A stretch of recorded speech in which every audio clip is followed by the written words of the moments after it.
Right, நாம் இப்போ lesson 2ல் அடுத்த ஒரு பகுதிக்கு போவோம். கொஞ்சம் முக்கியமான ஒரு பகுதி, தொடர்புகள் சம்பந்தமானது. வேகத்துக்கும் ஒமேகாவுக்கும் என்ன சம்பந்தம் அதை பார்க்க போகிறோம். ஏகபரிமாண வேகத்துக்கும் கோண வேகத்துக்கும் இடையிலான தொடர்பு. நான் இந்த நிறுவல் ரெண்டுமே உங்களுக்கு வெளியே காட்டுறேன். உங்களுக்கு எது ஈஸியாக இருக்கோ அதை எடுத்துக்கோங்க. கேள்விகளை பார்ப்போம். ரைட், முதலாவது கோண வேகத்துக்கும் ஏகபரிமாண வேகத்துக்குமான தொடர்பு. ஒரு வட்டமாக எடுக்கிறீங்க நீங்கள். ஒரு துணிக்க இயங்க போகுது. ஸோ இந்த கணத்தில் இருந்து இங்கே வரைக்கும் வாரன்னு வச்சுக்குவோம். இவ்வளோ டைமில் வாராரு, டி டைமில் வார. இந்த இடப்பெயர்ச்சி ஏற்கனவே நமக்கு தெரியும். இது டீட்டா இடப்பெயர்ச்சி, இது ஏகபரிமாண இடப்பெயர்ச்சி எஸ். ஸோ எஸ்ன்றது ஒரு தூரம், டீட்டான்றது ஒரு கோணம். இப்போ இந்த எஸ்ஸும் ஆருக்குமான தொடர்பு என்ன? எஸ் ஈக்குவல் ஆர் தீட்டான்னு. S equal R theta. ஒரு வில் நீளம் எஸ்ஸாக இருந்து கோணம் தீட்டாவாக இருந்தால் எஸ் சமன் ஆர் தீட்டா. இந்த எஸ் என்ற தூரத்துக்கு வர டைமும் தீட்டாண்ட இடப்பெயர்ச்சிக்கு வர டைமும் ஒன்று தானே. இந்த துணிக்கு இங்கே வருதுண்டா நேரம் இதுக்கும் டைம் தான், டி தான். இதுக்கும் நேரம் என்ன? டைம் டி தான். அப்போ என்ன செய்ய போகணும்னா ரெண்டு பக்கம் டைமால் பிரிப்போம். எஸ்ஐயும் டைமால் பிரிப்போம்.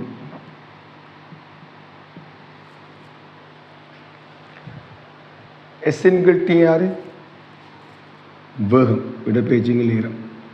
R theta over T R omega. So V சமன் ஆர் ஒமேகான்றது வேகத்துக்கும் கோண வேகத்துக்கும் இடையிலான ஒரு தொடர்பு, முக்கியமான ஒரு தொடர்பு.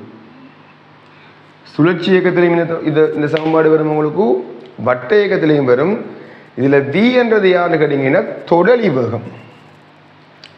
வி என்றது தொடலி வேகம், ஆர்ன்றது ஆரை, ஒமேகான்றது கோண மீடுறன். இப்போ ஒரு இந்த ஒரு வட்ட தட்டாக கருதுனீங்களா இருந்தா விடுமே, இது வட்டமாக கருதுனா இருந்தால் இது மையம்.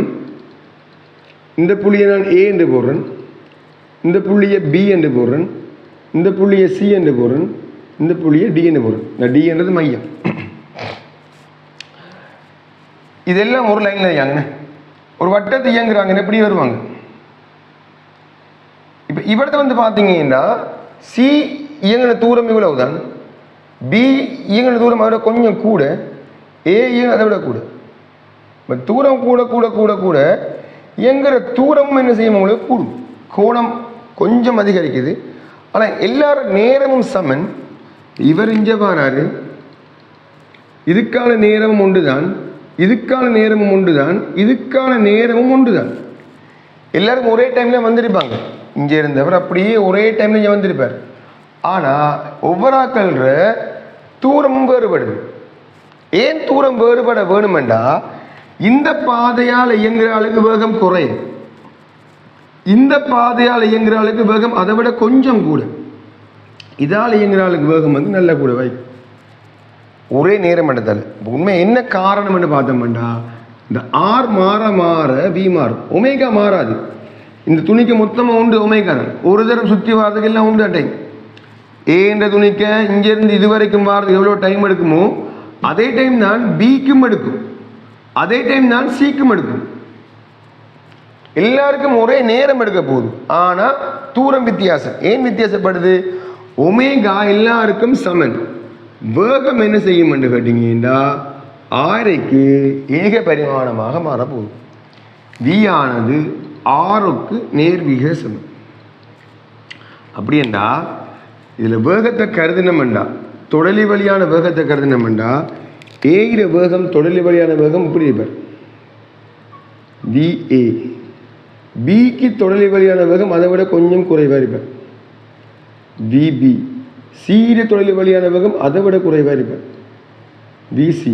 டிக்கு வேகம் உங்களுக்கு 0 மாதிரி இருப்பார். ஏன்னா அவருக்கு ஆரை இல்லை. ஆரை இருந்தால் தான் வேகம் உங்களுக்கு கூடும். இந்த தூரம் பெருசாக பெருசாக வேகம் பெருசாகும். VA ஆரை வந்து நான் இந்த தூரத்தை RA போட்டுனா இருந்தால் RA ஒமேகா. VBக்கு என்ன வரைப்பார்? RB ஒமேகா வரைப்பார். VCக்கு என்ன வரைப்பார்? RC ஒமேகா வரைப்பார். VDக்கு R வராது. அப்போ என்ன செய்யணும்? உங்களுக்கு வேகம் வந்து பூஜ்ஜியமாகிடும். இது யாரு? தொடலி வழியான வேகம். ஸோ டியில் வேகம் வந்து பூஜ்ஜியம். இது தொடலி வழியான வேகம். மேலே விளங்கிக்கோங்க. தொடலி வழியான வேகம்ன்றது அந்த குறிப்பிட்ட வட்டப்பாதையில் சுழற்சியில் இயங்குகிற சந்தர்ப்பத்தில் தொடலி கீழ் பக்கமாக இருக்கிற வேகம். அப்போ செங்குத்து நீங்கள் இப்படி கீறினீங்கன்னா மையம் நோக்கி இது சிறந்த வேகம் வராது. இது தொடலி மட்டும்தான் வரும். இவடத்தை வந்துட்டாருன்னா அந்த துணிக்க வேகம் இப்படி இருப்பார். இங்கே வந்துட்டாருன்னா இப்படி இருப்பார். இங்கே வந்துட்டாருன்னா இப்படி இருப்பார். இயக்கத்தை பொறுத்து தொடலியில் எந்த பக்கம் இருக்காரோ அந்த தொடலி திசையில் என்ன செய்யும்? அவர் வேகம் வந்துட்டே இருக்கு. இது வேகத்துக்கும் கோண வேகத்திற்கும் ஏகபரிமாண வேகத்திற்கும் கோண வேகத்திற்கும் இடையிலான தொடர்பு. இது முதலாவது தொடர்பு. ஸோ முதலாவது தொடர்பு யாரு கேட்டீங்கன்னா V = R ஒமேகா, கோண வேகம் ஏகபரிமாண வேகம். ரெண்டாவது தொடர்பு எங்கே பார்க்க போகிறோம்னு கேட்டீங்கன்னா இது நோட் பண்ணிக்கோங்க. ரெண்டாவது எங்கே பார்க்க போகிறோம்னு கேட்டீங்கன்னா அதே V = R ஒமேகா என்ன செய்ய போகிறோம்? திரும்ப டைமான பிரிக்க போகிறோம். ஏன்? அந்த இடப்பேச்சில் உண்டு தான் எப்படியும். ஸோ வேகமெல்லாம் உண்டு தான், டைமாக பிரிப்போம். இது ஒரு மாற்றம் வர பொருள். V/T வேக மாற்றத்தின் கீழ் நேரம் R முடுகல் R ஒமேகா/T அல்ஃபா. கோண வேக மாற்றம் வந்து அல்ஃபா. இப்போ இது ஒரு சமன்பாடு. ரெண்டாவது சமன்பாடு. ரெண்டாவது முடிவு A = R அல்ஃபா. இதில் கொஞ்சம் கவனமாக இருக்க வேணும். கோண வேக மாற்ற வீதம் தானே ஒமேகா/T என்றோம். உங்களுக்கு ஒருவேளை சீரான கோண வேகமாக இருந்திருந்தாருண்டா ஒமேகா டெல்டா ஒமேகா இல்லைண்டா அல்ஃபா பூஜ்ஜியமாயிடும். சீரான கோண வேகம் ஒமேகா வந்து மாறல. ஒமேகா வந்து சீரான கோண வேகமாக இருந்தால் டெல்டா ஒமேகா வந்து இல்லைண்டா பூஜ்ஜியமாயிடும். அதாவது திசையும் மாறாமல் இருந்திருக்கே வேணுமா? ஒருவேளை நம்ம நேற்று பார்த்தோம், போன லெசன் 1ல் பார்த்துட்டோம். உங்களுக்கு திசை மாறினாலும் அல்ஃபா மாறிடும். இது திசை மாறல, ஒரே இடத்துல சுற்றுறாரு. ஒரு ஃபேனை வைங்க, ஒரு சீலிங் ஃபேன் சுற்றுது, அவர் திசை மாற போகிறல. அப்படி ஒரு ஸ்பீடில் ஒரு கன்ஸ்டன்ட் ஸ்பீடில் மாறாமடியே எங்கிட்டே இருந்தாருண்டா அவருக்கு டெல்டா ஒமேகா வராது. டெல்டா ஒமேகா வராட்டி R முடுகல் இல்லை. அது விளங்க நான் பார்க்க நமக்கு R முடுகல் வரையலாது. R முடுகல் வர வேணும். என்ன செய்யணும்? போல அது ஒன்று வேகம் கூடணும், நடுவேகம் குறையணும். ரெண்டுமே இல்லாடி அப்படி R முடுகல் பாரு. அப்போ ஏயும் அல்ஃபாவும் வராது, அல்ஃபா வராட்டி ஏ வர மாட்டார். அல்ஃபா பூஜ்ஜியம் வேண்டா, ஏ பூஜ்ஜியம். கோண வேக மாற்றம் பூஜ்ஜியமாக இருந்தது, அதாவது சீரான வேகம் பூஜ்ஜியமாக, சீரான கோண வேகத்தில் இயங்குவாரா இருந்தார். சீரான கோண வேகத்தில் இயங்கும் எனின் டெல்டா ஒமேகா பூஜ்ஜியம். டெல்டா ஒமேகா பூஜ்ஜியம் வேண்டா டிரெக்டாகவே அல்ஃபா என்னவா இருப்பார்? பூஜ்ஜியம். அல்ஃபா பூஜ்ஜியமாக இருந்தாருண்டா R முடுகலும் என்னவா இருக்கணும்? பூஜ்ஜியமாக இருக்க வேண்டும். இது சரியா? ரெண்டு தொடர்புகள் பார்த்துட்டோம். ஒன்று V = R ஒமேகா, ரெண்டாவது A = R அல்ஃபா. V என்றது ஏகபரிமாண வேகம், ஆரை தர கோண மீடுகள் கோண வேகம். கோண வேகம் என்று சுழற்சியில் வருது. ரெண்டாவது A = R அல்ஃபா. ஏ என்றது யாரு? ஏகபரிமாண R முடுகல் சமன் R தர கோண R முடுகலுக்கு சமனாக இருக்கணும். A = R alpha. இரண்டும் நிறைய இடங்களில் தேவைப்படும் இல்லையா? நம்ம முதலாவது தொடர்புகளை கொஞ்சம் செக் பண்ணி பார்த்துட்டு அதுக்கு அது சம்பந்தமான கேள்வி வருவோமா? இப்போ இந்த V = R ஒமேகாவோட சம்பந்தமான ஒரு கேள்வி வருவோம். ரைட், இது முக்கியமான ஒரு பகுதியாக வரப்போது. பாஸ் பேப்பர் நிறைய கேள்விகள் வரும். நம்ம நான் தியரியை இந்த லெசனில் படிக்கிறேன். லெசன் 3ல் இதுக்குரிய கேள்விகளை பார்ப்போம். ரைட், இப்போ ஒரு பொருள் வந்து சுழற்சியில் மட்டும் இருக்குன்னு வச்சுக்கோங்க. சுழற்சியில் மட்டும், ரொட்டேஷனில் மட்டும் இயங்குன்னு வச்சுக்கோ. இயங்குனா இவருக்கு வேகம் எப்படி வரும்? தொடலி வழியாக வேகம் வர வரும். இப்போ இதில் உள்ள துணிக்கு வேகம் எப்படி வரும்? இந்த திசையில் வரும். இதில் உள்ள துணிக்கைக்கு என்ன வரும் வேகம் இப்படி வரும். அதாவது இது சுழற்சின்னா ரோட்டில் இயங்குற மாதிரி வருமா, இடையில இயங்கல எல்லாரும் வேகம் இப்படி வரப்போகுது. இவர் வேகம் எப்படி வரும், இப்படி வரும். இவர் வேகம் எப்படி வரும், இப்படி வரும். எல்லாருக்கும் வீகனை வச்சுக்குவோம். மையத்தில் வேகம் வராது, தொடலி வழியாக வேகம், ரொட்டேஷன் இயங்க சுழற்சியில் உள்ள வேகம். ஒரு துணிக்கை வழுக்கிட்டு மட்டும் போகுது. வழுக்குது என்ன அர்த்தம்னு கேட்டீங்கன்னா மொத்தமான உருளை ஒன்று இல்லை, சுழற்சி ஒன்று இல்லை, இப்படி இழுபட்டு போகல, சுற்றிட்டு பிரேக் அடித்தா. இப்போ நீங்கள் பைக் ஓடுறீங்க, பிரேக் அடிச்சிங்கன்னா ஸ்பீடாக போய் பிரேக் அடித்தா ஸ்லிப் ஆகும். அப்படி ஸ்லிப் ஆகக்கூடாது. பைக் ஓடக்குள்ள எப்படி டயர் ஓடும், ரோட்டில் ஸ்லிப் ஆகாமல் ஓடுற மாதிரியான இருக்கணும். அதான் வழுக்காது உருளுகிறதுன்னு அர்த்தம். வழுக்குதுன்றா நீங்கள் பிரேக் அடித்தா அப்படி ஸ்லிப் ஆகிட்டு போகிறது பேர் வழுக்குது. அப்படி வழுக்குமாக இருந்தால் நீங்கள் 2πr எல்லாம் பாவிக்க இயலாது. 2πr பாவிக்கணும்னா கட்டாயம் என்ன செய்யணும்னு கேட்டிங்கன்னா சுழற்சி மட்டும் நடக்க வேணும். சுழற்சி உங்களுக்கு அநேகமான கேள்விகளில் சுழற்சி இயக்கத்தில் கேள்வி வர சந்தர்ப்பங்களில் வழுக்காது உருளுகிறது என்ற ஒரு வசனம் தான் வரும். இப்போ உருளுகிறதுன்ற அர்த்தம் சுத்துது, எங்கேயுமே ஸ்லிப் ஆகலை. இது ஏக பரிமாணம், சுழற்சியே இல்லை எடுத்தீங்கன்னா, சுழற்சியே இல்லை எடுத்தீங்கன்னா இந்த துணிக்கையிற வேகமும் என்ன செய்யும் உங்களுக்கு, இவரும் இங்கே மூவ் ஆகுவார். சுழற்சியில் தானே ஏக பரிமாணம். இவரும் எங்கே மூவ் ஆகுவார், இங்கே மூவ் ஆகுவார். இவர் எங்கே மூவ் ஆகுவார், வலது பக்கம் மூவ் ஆகுவார். எல்லாருக்கும் வலது பக்கமாக ஒரு வேகம் வந்துடும். அந்த மாதிரி நான் விஏ போடுறேன். நான் விஏ போடுறேன். நான் பிறகு ஏன்னு சொல்லுன்னா இந்த வி சமண தவறு எப்படிமா இப்படி வள்ளிக்கிட்டு போகும்னா எல்லாரும் மூவ் ஆகுறாங்க ஒரே திசையில். எல்லாரும் ஒரே திசையில் மூவ் ஆகுறாங்க. மையமும் மூவ் ஆகும், அசையும். எல்லா துணிக்கையும் ஒரே திசையில் அசையும். இது சுழற்சி. இது யாரு, வழுக்கல்.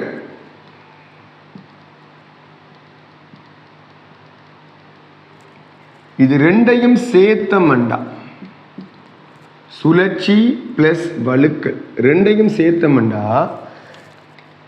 சுழற்சியில் வார வேகத்தை பார்த்தீங்கன்னா இதில் ஒரு வி இருந்த, இங்கே ஒரு வி இருந்த, இதில் ஒரு வி இருந்த, இவடத்த ஒரு வி ஒன்று இருந்த. இதுங்க சுழற்சியில் வார வி. ஏக பரிமாணம் எடுத்தோம்னா இந்த புள்ளியில் ஒரு வி ஒன்று இருந்த, இவடத்த இஞ்சல பக்கம் வி, மையத்தில் ஒரு வி வேகம், எல்லா புள்ளியும் வரப்போகுது வேகம், வி வரப்போகுது, வி வரப்போகுது. இப்போ நீங்கள் விளைவுள் பார்த்தீங்களாக இருந்தால் உங்களுக்கே விளங்கிடும். விளைவுள் படி எப்படி வரப்போகுது பாருங்க. அப்போ இந்த புள்ளியில் மேலே உள்ள புள்ளியில் விளைவில் என்னவா இருப்பார், 2v இருப்பார். சரியா, வி முறை திசை. இதில் விளைவில் எப்படி இருப்பார், இந்த திசையில் √2v இருப்பார். வி வர்க்கம் அதுக்கு வர்க்கம் மூலம். இந்த புள்ளியில் வேகம் என்னவாயிடும், விளைவில் வேகம் 0 ஆயிடும். இந்த புள்ளியில் வேகம் என்னவா இருக்கணும், √2v இருக்கணும். வெங்கடா அப்ப ஆக உச்சியில உள்ள புள்ளிக்கு 2v வேகம், இந்த புள்ளிக்கு v வேகம், இந்த புள்ளிக்கு வேகம் இல்லை 0.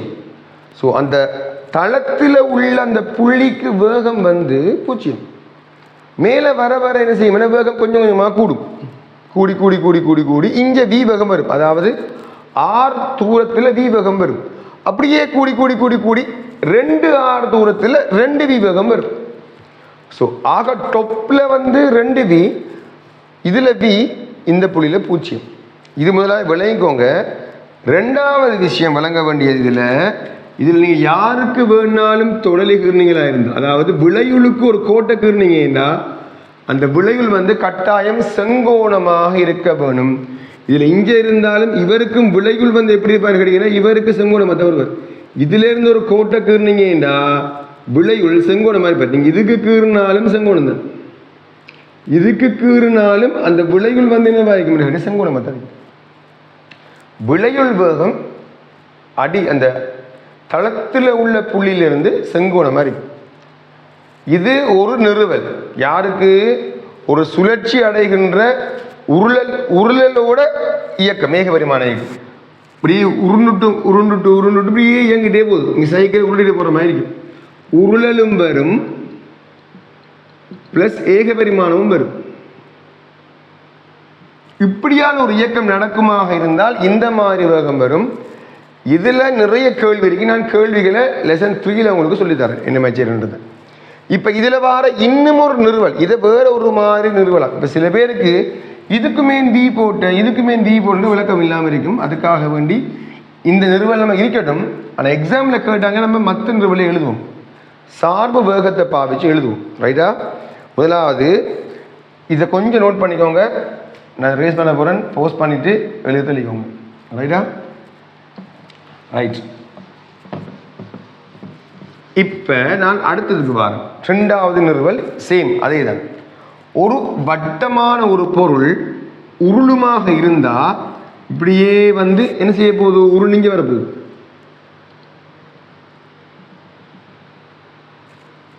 இதான் மையம். இந்த மையம் நகர்ந்த தூரம் யாருன்னு கேட்டீங்கன்னா, மையம் நகர்ந்த தூரம் எவ்வளவு இருப்பார்? இந்த தூரம் என்ன? S2πr. இதான் நகர்ச்சி. ஒரு சுழற்சி நடக்குமாக இருந்தால் ஒரு மொத்த நீளம் 2πr இருப்பார். இந்த புள்ளியோட வேகத்தில் v என்று போடும். அதாவது மையத்தில் ஏக பரிமாண வேகத்தை v என்று போடும்.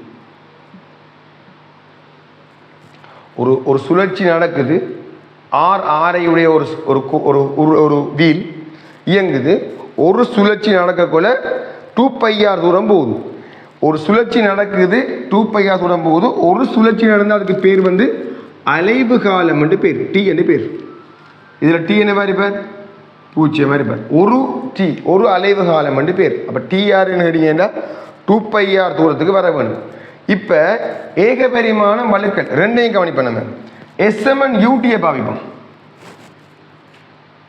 மொத்தமாக எஸ்எம்என் என்ன சமன்பாடு நமக்கு? 2πr. மொத்தமாக டைமால பிரிப்போம். S/T யாரு? V. 2π/T. இந்த T யாருன்னு கேட்டீங்கன்னா, நான் டிஎன்னு போடுறேன், அலைவு காலம் தானே. இந்த TR ஒரு சுழற்சிக்கான டைம் நான் போடுறேன். ஸோ டிஎன்ஏ போடுறேன். அவர் நமக்கு தெரியும் ஒரு சமன்பாடு T சமன் 2π/ω. இங்கே என்ன வருது? 2π/T வருது. ஸோ 2π/T யாரு? ஒமேகா. V சமன் R ஒமேகா. 2π/Tக்கு பதிலாக ஒமேகா, V சமன் R ஒமேகா. எந்த V சமன் R ஒமேகான்னு கேட்டீங்கன்னா, இந்த மையத்தில் வேகம் இருக்கலவா V, இவர் யாருக்கு சமன் என்றால் R ஒமேகாவுக்கு சமன். சரியா? V சமன் R ஒமேகா, அவர் மையத்தில் வேகம் R ஒமேகாவுக்கு சமன். இப்போ இந்த புள்ளியை நான் A என்று போடுறேன், இந்த புள்ளியை O என்று போடுறேன், இந்த புள்ளியை B என்று போடுறேன். ஸோ O என்ற புள்ளி புவி சார்பாக O என்ற புள்ளியோட வேகம் இந்த திசையில் B. அது யாருக்கு சமன்? உங்களுக்கு R ஒமேகாவுக்கு சமன்.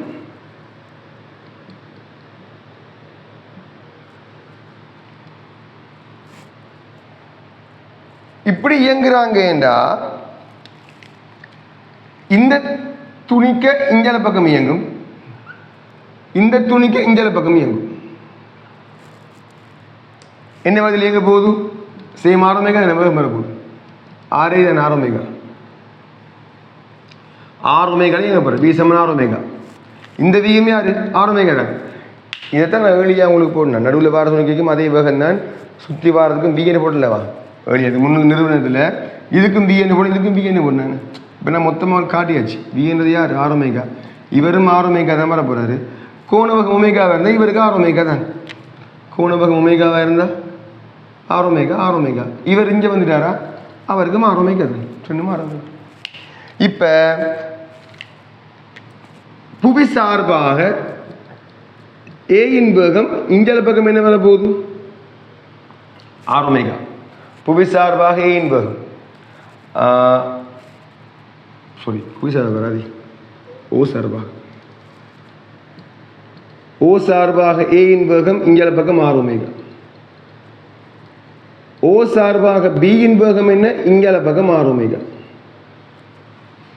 O சார்பாக R ஒமேகாவோட இயங்குறாங்க, மையம் சார்பாக. நமக்கு கேள்வி என்ன வரப்போகுது? புவி சார்பாக B இன் வேகம் என்ன? B இன் வேகம் வந்து புவி சார்பாக கேட்டாங்கடா, இது எப்படி எழுதலாம்? VBO + VOE என்று போடலாமா? சார்பு வேக சமன்பாட்டின்படி BE புவி சார்பாக B இன் வேகம், புவி சார்பாக B இன் வேகம் என்னவா இருக்கும்? BO + OE. BO யாரு? இங்கல பக்கம் R ஒமேகா. அப்ப நாம என்ன செய்வோமா? இங்கல பக்கம் R ஒமேகா போடுவோம். BO தான கடியாங்க R ஒமேகா + OE எங்க? அங்கல பக்கம் R ஒமேகா. ரெண்டு காவிகள் எதிர் திசையில் இருந்தால் காவிகள் கழிக்கப்படும், விளைவில் பூஜ்ஜியமாயிடும். ஆகவே B-ல புவி சார்பான வேகம் வந்து 0. இதான் முதல் கண்ணு. சேம் ஐடியால புவி சார்பாக A இன் வேகம் எடுத்தீங்கன்னா VAO சக VOE வரப்போது AO R ஒமேகா, OEயும் அதே திசையில் R ஒமேகா. ஆகவே 2R ஒமேகா. இந்த திசையில் இவர வேகம் வந்து 2R ஒமேகா வரைக்கும் விளங்குதா? அப்போ இவர வேகம் 0, இவர வேகம் V-ஆ இருந்தால் இவர வேகம் 2 V இருக்கும். உச்சியில் உள்ள வேகம் 2 V இருக்கும். படித்த லெசன் 2ல் படித்தது வந்து என்ன தொடர்புன்னு பார்த்தோம். V = R omega, A = R alpha, 2 சமன்பாடு பார்த்தோம். அந்த V = R ஒமேகா எப்படி ஒரு சுழற்சி இயக்கத்திலையும் ஏகபரிமாண இயக்கத்திலையும் சம்பந்தப்படுது என்று பார்த்தீங்கன்னா, நிலத்தில் உருளுகின்ற ஒரு பொருளை கருதினமாக இருந்தால் அடியில் உள்ள புள்ளிக்கு வேகம் 0 இருக்கும், இதில் R ஒமேகாவாக இருக்கும், இங்கே 2 R ஒமேகாவாக இருக்கும். ஸோ இதை நீங்கள் R சார்பாக எடுக்க வலிக்கிறீங்களா இருந்தால், இதை நீளத்தை R சார்பாக வலிக்கிறீங்களா இருந்தால், இதில் R ஒமேகா 2R ஒமேகா. ஏற்கனவே நமக்கு என்ன படிச்சிட்டோம்? V ஆனது Rக்கு நேர்விகிதசமன். இது X-ஆ இருந்தால் இது என்ன வரைப்பார்? X omega வரைப்பார். நீளத்தை பொறுத்து ஒமேகா தர R into omega, X into omega. 0 X 0 இருந்தால் 0 தர ஒமேகா 0 ஆயிடும். X 2R இருந்தால் 2R இன்டு ஒமேகா. ரைட், இது லெசன் 2. லெசன் 2 முடிச்சுட்டு லெசன் 3ல இதோட வரக்கூடிய சில கேள்விகளையும் அடுத்ததாக உள்ள பகுதிகளையும் பார்ப்போம். சடத்துவ திருப்பத்தையும் பார்ப்போம். முக்கியமான பகுதி லெசன் 3ல அவற்றை பார்ப்போம். ரைட், நன்றி.